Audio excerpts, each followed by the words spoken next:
forward, Melinda had already passed away. You never asked that. No. So when you say that she might have passed off, do you think that she passed the child off for good or just for the time being? That it could be a permanent thing with this person? I think what you got to look at is Melinda's background. She definitely was a planner. We know that by the email that she sent on behalf of Josh. We know that was a false email. So what her intentions were, we believe that she wanted to keep Trenton away from Josh, and therefore she could be capable of anything.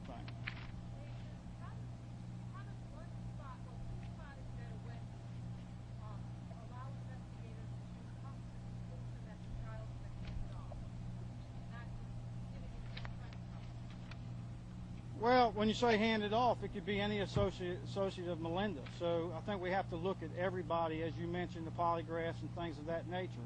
I worked a case many, many years ago where it took us to Sao Paulo, Brazil, and we cracked that case through the use of a polygraph. So I think that if there's anyone out there that has information pertinent to this case, it's important to polygraph them. Major Blair, if your theory is right about passing Trenton off and him still being alive, how do you think that this played into Melinda's suicide?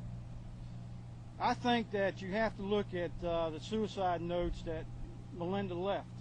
Most of them are in the pretense that she believed that Trenton was going to grow up. There's no negativity in the notes whatsoever. And therefore, that also played a major role in this decision.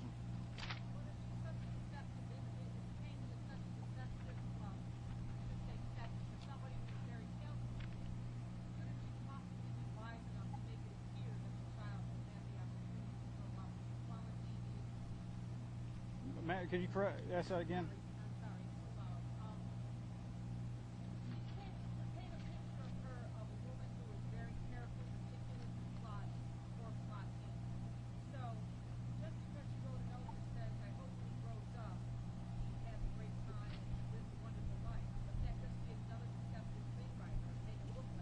Well, as I stated earlier, anything's possible. But I think you got to look at all the investigative measures that we put forth in this case.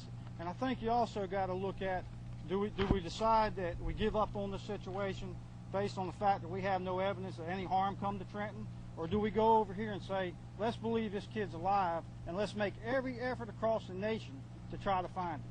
And that's where I think we are today.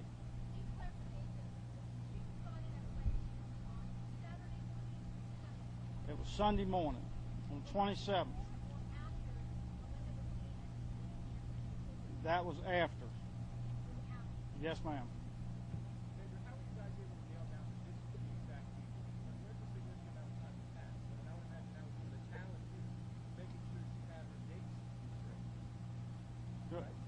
What are you referring to? The witnesses, how were you guys able to speak specifically? I know it's that weekend. Yes. Is it something that the witness knew that weekend when all the news coverage started? I mean, within days, did she know what she was listening to? Indications was that she didn't have that information at that time. Do you know about how long it was before she realized she might be a key player in this? I would have to have refer to, do you know when that was? That she was aware of just exactly how long it was. Okay. She's not aware of how long it was.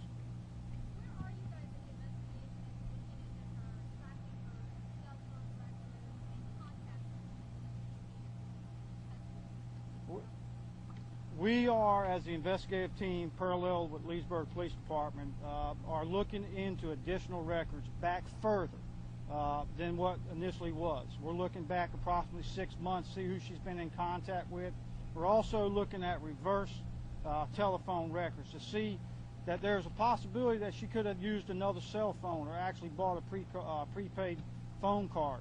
So there's a lot of things that yet we're going to try to accomplish. Are there any records or any significant bodies from earlier in the investigation that contradict this at all? No. Other than there's some cell tower hits that we have different discrepancies there. But as in major investigations, you're going to have some conflicts. If the witness remembers things so well, people could consider what Melinda ordered when she came by Wendy's. I believe it was chicken tenders. Second time, what was the first time, you know? Can you give me a good amount of details on the first visit? But can you tell us how odd that she go back to the same restaurant? Can you tell us what the behavior was at that time? Well, the witness stated to me that on her first visit, she had a dollar amount that she believed was Melinda's amount of money she paid for the food she got, and she remembered some food. She wasn't really clear exactly on the food, but she was very set on the amount. She remembers giving her back the change. We took the receipts from Wendy's, and that amount is on a receipt at the time that the witness said she was through.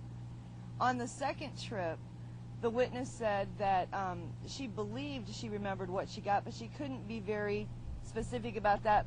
But what made her think about it was the fact that the first food that Melinda purchased didn't appear to be something you would feed to a 2-year-old. The second trip, she thought when she first pulled in that she forgot to get the baby's chicken tenders that Burger King has, and that's one of the things that she thought she ordered the second time, and that's why the witness thought that Melinda had mistakenly forgot his chicken tenders and come back.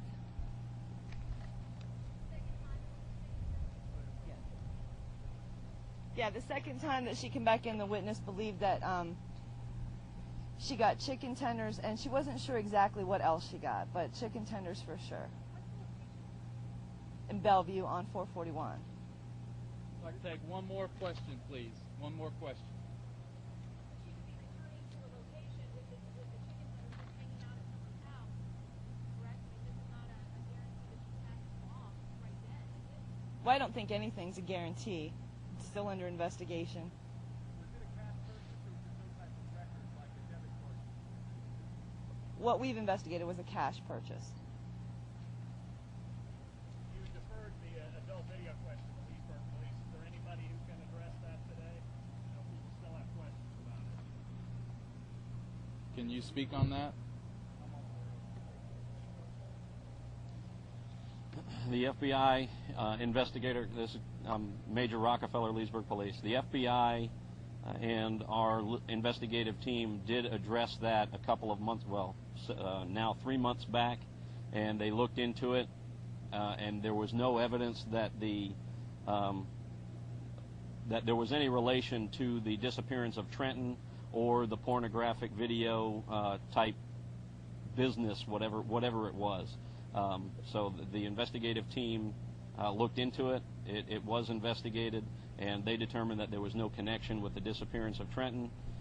Certainly, you know, they still have the information, and at the Leesburg Command Center, we are going through all of our leads, all of the information again as we speak. We've got more FDLE analysts there, and we're bringing more organization to this case.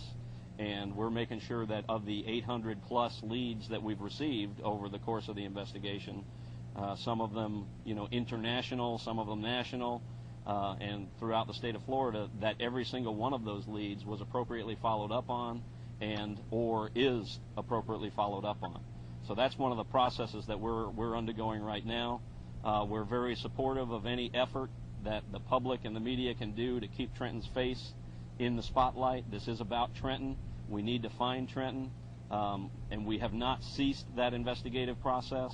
Leesburg's Command Center is still fully operational and will remain fully operational until Trenton is found. There is a possibility that at some point in the future this case may slow down, but at Leesburg we still have a fully functional operational center. If we had a hurricane, I don't know what we'd do. We'd have to meet at a different location because our emergency operations center is the Trenton Duckett Command Center. So we do have an alternative site for the hurricane. That's kind of a side remark, but I just want to let you know that it is still fully operational, and we're in this. We're in this. At this time, once again, I would like to thank all of you for coming today. And if you have any questions, follow-up questions,